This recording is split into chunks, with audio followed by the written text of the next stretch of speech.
Bismillahirrahmanirrahim. Assalamualaikum warahmatullahi wabarakatuh. Alhamdulillahirabbil alamin wa bihi nasta'in wa ala umuri dunya waddin. Asyhadu an la ilaha illallah wahdahu la syarika lahu wa asyhadu anna Muhammadan abduhu wa rasuluh la nabiyya ba'dah. Anak-anak, gimana kabarnya? Semoga kalian selalu sehat dan dalam lindungan Allah Subhanahu wa taala. Oke, menindaklanjuti dari hasil evaluasi yang sudah kalian kerjakan kemarin terkait event yang sebentar lagi akan kita laksanakan bersama, yaitu IHB 2KS. Jadi pada prinsipnya IHB 2KS itu sebenarnya adalah hasil modifikasi dari USBN. Jadi kalau dulu ujian yang dari provinsi itu istilahnya adalah USBN, kemudian seiring berjalannya waktu untuk tahun angkatan kalian itu dirubah menjadi IHB 2KS. Dan secara garis besar mungkin nanti untuk materinya itu tetap sama. Jadi materinya itu dimulai dari kelas 10, kemudian kelas 11, kemudian kelas 12. Jadi semua KD yang diajarkan di kelas 10, 11, dan 12 itu nanti akan diujikan di IHB 2KS nanti. Untuk kemudian Pak Andri ini sudah rangkumkan semua KD yang ada di semester baik semester 1, semester 2, semester 3, semester 4, semester 5, dan sampai semester 6. Jadi nanti kalian tinggal memetakan sendiri kira-kira kelas 10 semester 1 itu materi yang kalian rasa berat itu yang mana. Lah itu nanti tinggal kalian perdalam.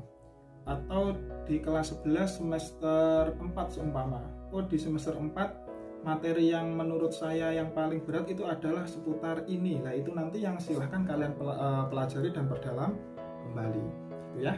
Terus selanjutnya gini, dari hasil evaluasi kemarin sudah ada beberapa anak yang mengumpulkan ya sekitar 50% dari setiap kelas lah. Kalau saya amati sebenarnya nilainya itu sudah bagus. Ini ada yang dapat 80, kemudian yang dapat 95 juga ada. Cuman setelah Pak Andri analisis itu ternyata kebanyakan dari kalian itu sedikit kesulitan ketika dihadapkan dalam soal yang mana soal itu sifatnya adalah ayat. Jadi biasanya kalau soal model ayat itu kan nanti model pertanyaannya ada 3. Kalau tidak disuruh untuk mengidentifikasi hukum bacaan tajwid, ya kalian disuruh untuk mengartikan. Jadi nanti akan ada penggalan perkata dari ayatnya. Ini nanti kalian suruh mengidentifikasi kira-kira artinya dari penggalan kata ini apa. Terus kalau tidak seperti itu, ya biasanya nanti kalian disuruh untuk mengidentifikasi kandungan dari ayat itu. Gitu. Kemudian nanti kalian juga tidak perlu khawatir terkait, Pak, nanti kan kalau di kelas 10 itu ada ayatnya, kelas 11 juga ada, kelas 12 juga ada. Nah ini juga sudah Pak Andri rangkumkan semua. Jadi mulai dari kelas 10, kelas 11, kelas 12 itu semua ayatnya sudah Pak Andri rangkumkan. Nanti akan segera Pak Andri share ke kalian. Jadi kalian tinggal membaca, kalian pahami, syukur-syukur bisa kalian hafalkan, gitu ya. Ini akan Pak Andri share terkait KD mana ini ya enaknya. Ini aja lah. KD 3.1 di kelas 12, kalau kalian masih ingat, itu adalah seputar menganalisis dan mengevaluasi makna Quran surat Ali Imran ayat 190 sampai dengan 191. Silahkan kalian simak. Ada ayat surat Ali Imran ayat 190 sampai dengan 191. Dan nanti biasanya di model soalnya itu kalian akan diberi penggalan ayat atau penggalan kata. Kemudian nanti disuruh identifikasi hukum bacaan tajwid yang ada pada penggalan ayat itu apa. Ya, kita mulai dari yang pertama ini. Kalau inna ini kalian tentu sudah tahu, ini adalah bacaan gunnah, benar. Jadi bacaan gunnah itu identifikasinya cukup mudah. Setiap ada nun yang bersyaddah atau mim yang bersyaddah itu bisa dikategorikan sebagai bacaan gunnah. Untuk selanjutnya ini ada fi, ada kata fi. Kalau fi itu kalian ingat apa? Nah, kalau fi itu adalah hukum bacaannya mad tabi'i. Mad tabi'i itu yang sering keluar, yang sering pokoknya pasti banyak lah, setiap ayat dalam Al-Quran itu bisa dikatakan ada hukum bacaan mad tabi'inya. Jadi mad tabi'i itu yang paling mudah mengidentifikasinya adalah setiap ada harokat kasroh, yang mana ada harokat kasroh terus kemudian setelahnya itu ada ya mati, atau ada harokat dhammah yang mana setelah dhammah itu ada wawu mati, atau ada harokat fathah yang mana setelahnya itu ada alif, maka bisa dipastikan itu adalah mad tabi'i, ya. Untuk selanjutnya ini ada as-samawati. As-samawat ini kalau kalian lihat ini ada hukum bacaan alif lam qamariyah atau syamsiyah. Jadi as-samawat itu adalah alif lam syamsiyah. Jadi hukum bacaan alif lam itu nanti ada dua. Jadi ada alif lam syamsiyah dan ada alif lam qamariyah, atau biasa diistilahkan dengan idgham syamsiyah dan idhar qamariyah. Nah, nanti perbedaannya di mana? Perbedaannya di sini.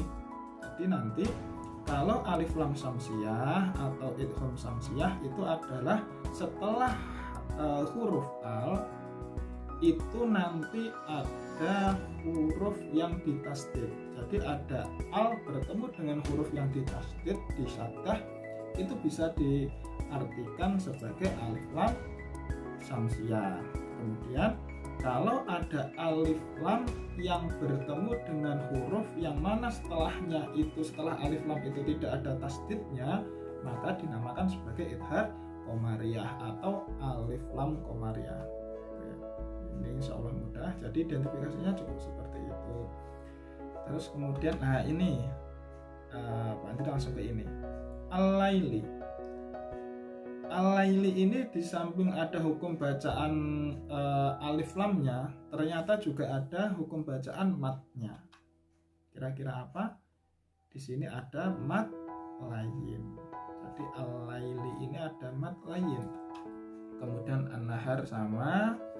Terus la ayatil ulil albab ini juga ada alif lamnya sama juga albab. Nah ini ada ba mati yang berada di akhir kalimat atau di akhir kata, maka itu dinamakan sebagai qalqalah. Ya mungkin itu sedikit gambaran untuk terkait hukum bacaan tajwid. Nanti untuk ayat yang kedua 191 ini bisa kalian pelajari sendiri. Kemudian nanti kalau ada hal yang dirasa masih kurang paham atau kurang tahu maksudnya, kurang tahu artinya, bisa ditanyakan kepada Pak Andri. Jadi bisa kalian jawab Pak Andri, insyaallah HP Pak Andri 24 jam. Gitu. Untuk yang terakhir, selamat belajar, semoga kalian dipermudahkan oleh Allah. Segala cita-cita kalian, keinginan kalian, hajat kalian itu dikabulkan oleh Allah. Intinya kalian sudah berusaha baik lahiriah maupun batiniah. Setelah berusaha, ya hasil kita serahkan kepada Allah. Toh pada intinya kan kita itu nggak bisa apa-apa, intinya kita hanya bisa berusaha, kemudian ya kita serahkan kepada Allah. Mungkin cukup sekian yang bisa Pak Andri sampaikan. Kita sambung lain waktu. Kurang lebihnya Pak Andri mohon maaf. Akhiran di tengah suratul mustaqim. Assalamualaikum warahmatullahi wabarakatuh.